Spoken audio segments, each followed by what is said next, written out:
Hello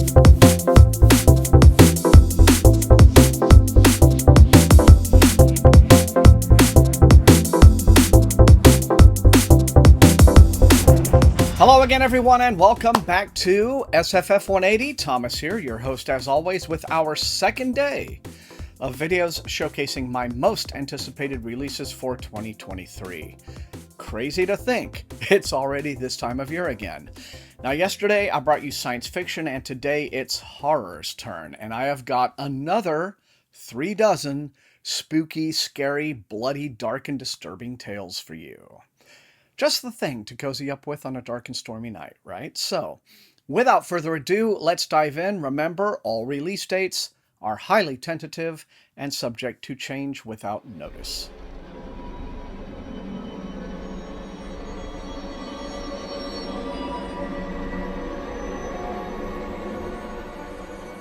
We start the year on January 10th with some indigenous horror. In Bad Cree, Jessica John's gripping debut, a young Cree woman's dreams lead her on a perilous journey of self-discovery that ultimately forces her to confront the toll of a legacy of violence on her family, her community, and the land they call home. Also on the 10th, The Nightmare Man is an homage to old school horror, in which a best-selling novelist is shocked to find himself the prime suspect in a series of gruesome murders that are mirroring the events of his most recent book, which he wrote at his grandfather's ancestral home. On January 17th, slightly delayed from 2022, we finally get Grady Hendrix's How to Sell a Haunted House, in which a young woman must work with her estranged brother to sell their parents' house after their untimely demise, only to discover the house has a few supernatural amenities they weren't expecting. More house horror on the 17th. Alison Rumfitt's Tell Me I'm Worthless is a dark, unflinching haunted house story that confronts both supernatural and real-world horrors through the lens of the modern-day trans experience. In this one, three friends must confront the traumatic night they spent in an abandoned house, a house that appears to have claimed one of them for its own. On January 24th, Christopher Golden's All Hallows is another exercise in nostalgic retro horror set on Halloween night in 1984. In a suburban Massachusetts neighborhood, four children who do not belong, wearing vintage costumes with faded, eerie makeup, are walking door to door, merging with the neighborhood kids. They seem terrified and beg the other kids to hide them away, to keep them safe from the cunning man. Now, Golden is a prolific and not always consistent writer, but I must say, this sounds like the awesomest John Carpenter movie he never made. Also on the 24th, Craig DeLuey's Episode 13 follows a team from a ghost hunting reality show as they record a new episode, and not surprisingly, get more than they bargained for when investigating a derelict mansion where devilish experiments occurred in the 1970s. This sounds like the kind of thing you'll like if you're a fan of movies like Session 9 and Gonjiam Haunted Hospital. February 7th is a huge day for new releases, starting with Colin McAdams' Black Dove, in which a young boy tormented by bullies starts spending his time in an old junk shop, a cavernous place full of storied oddities and grubby wonders where creatures rise up from the basement, and whose enigmatic owner is experimenting with dangerous forms of genetic editing. Also on the 7th, after a slight delay, we finally get the highly anticipated release of Stephen Graham Jones's Don't Fear the Reaper, the sequel to his excellent bestseller My Heart is a Chainsaw, and the second book in a trilogy paying homage to classic slasher horror. February 7th also brings us Our Share of Night, a new book by Argentinian literary writer Mariana Enrique, author of Things We Lost in the Fire. In this one, cult horror meets grief horror, as a young widower father and his son travel to his late wife's ancestral home, where they must confront the terrifying legacy she has bequeathed, a family called the Order that commits unspeakable acts in search of immortality. And finally on the 7th, Johnny Compton's The Spite House, Sounds like a contemporary take on Richard Matheson's Hell House, mixed with a little bit of The Shining, in which a drifter father and his two daughters accept a job from the owner of a supposedly haunted Central Texas mansion, who simply wants a caretaker to stay in it and keep a record of any possible supernatural occurrences. I'm gonna guess the man gets what he paid for.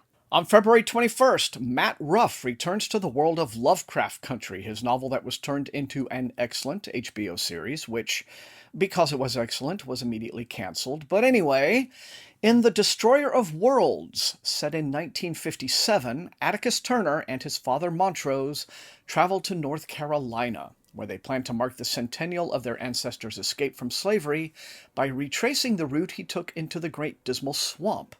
But an encounter with an old nemesis turns their historical reenactment into a real life-and-death pursuit. Also on the 21st, Tor Nightfire releases Lucy Snyder's Sister Maiden Monster, a visceral story set in the aftermath of our planet's disastrous transformation by a virus tearing across the globe, transforming its victims in nightmarish ways, and told through the eyes of three women trying to survive the nightmare.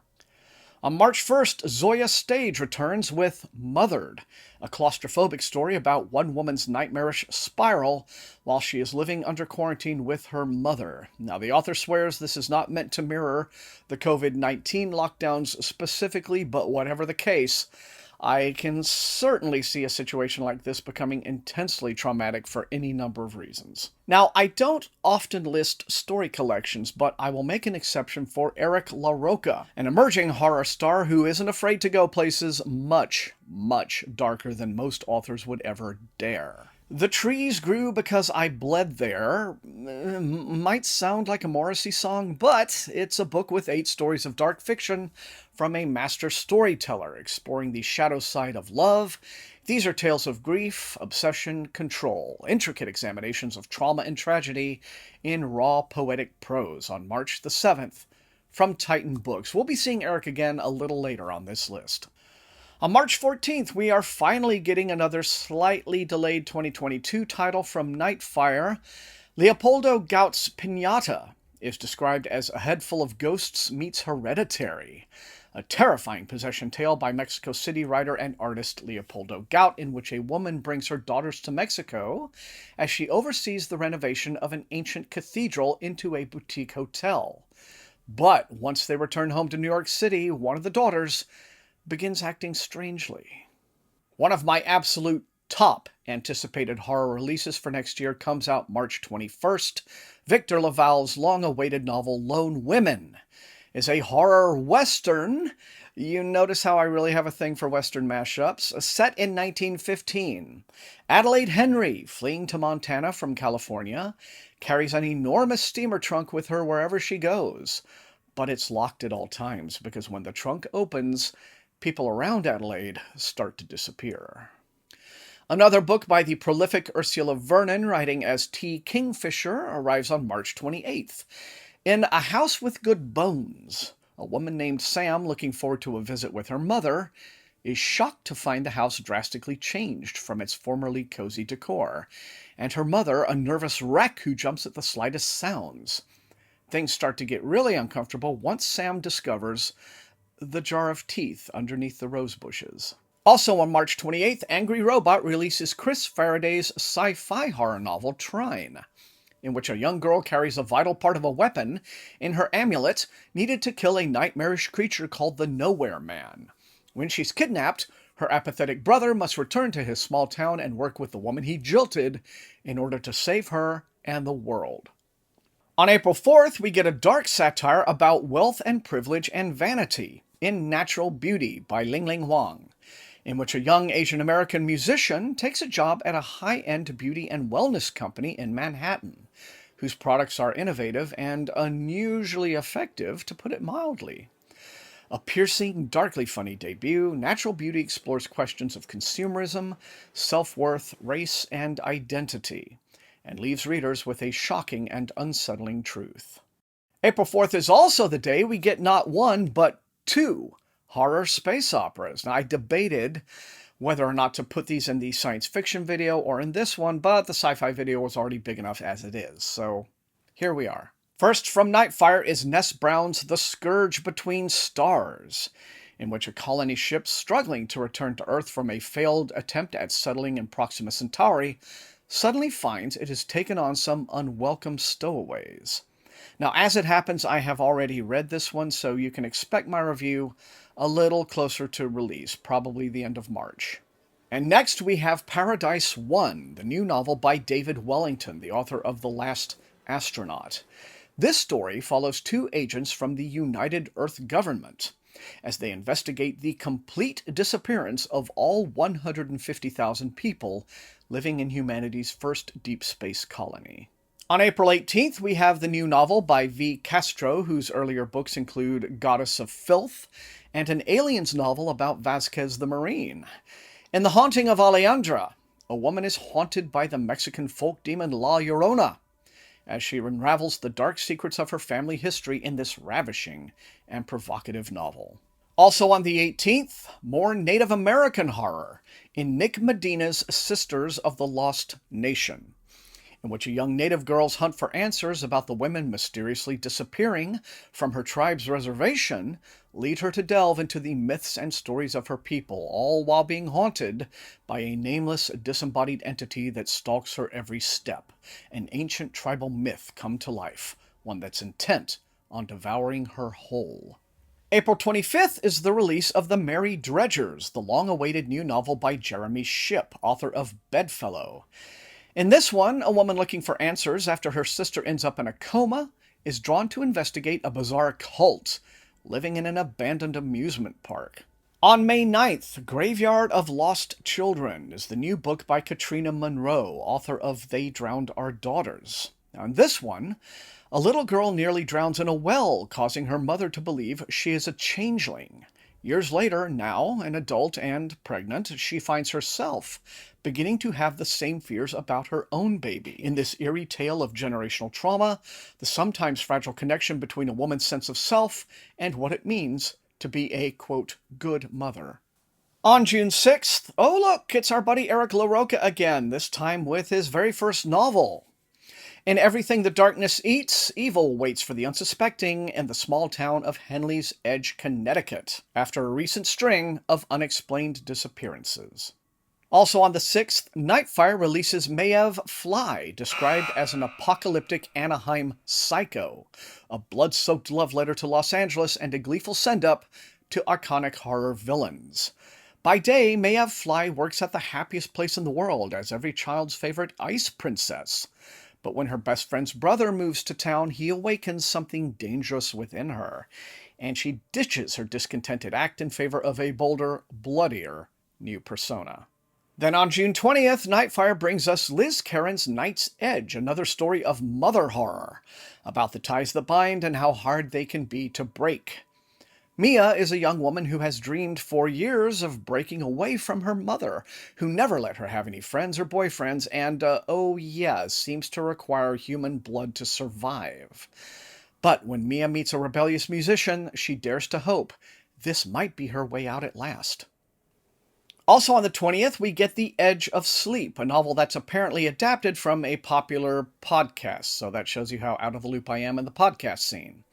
In this one, the inhabitants of a small coastal town all seem to be dying in their sleep, and the answer may lie in the dreams of a local night watchman. Now, he and his friends must straddle the liminal boundary between life and death as they fight to save everyone they've ever loved and keep their eyes open. Because if any of them falls asleep now, it will be the last thing they ever do.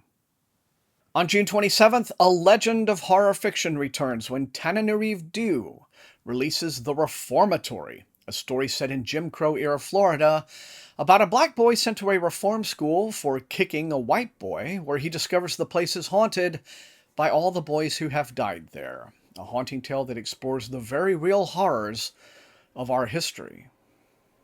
July 11th sees the release of Josh Winning's Burn the Negative, another homage to the slasher genre in which a journalist discovers that the new streaming series she's been assigned to cover is actually a remake of a horror movie she starred in as a young child, a movie that became infamous as a cursed production with many cast and crew members meeting an untimely end. Is history about to repeat itself? Then on July 18th, here's a genuine surprise. Chuck Tingle is a very popular online personality who is known and loved for trolling homophobes and fascists, but who would have expected his first, quote, proper novel to be a full-blooded work of queer horror? Camp Damascus is set in a religious gay conversion therapy camp located in the remote woods of Montana, where the secret to salvation is anything but holy. Also on July 18th, look, it's another cinema-themed horror story, this time from Silvia Moreno Garcia. In Silver Nitrate, a young woman working as a sound editor in the very male-dominated Mexican film industry of the 90s, and her best friend, a faded TV soap star, are asked by a legendary but disgraced cult auteur to help him finish a film he was forced to abandon years before. But it seems as if the stories about the film being a cursed production might literally be true. On August 8th, Saga Press releases The Handyman Method, a chilling tale of domestic horror, a collaboration between Nick Cutter and Andrew Sullivan.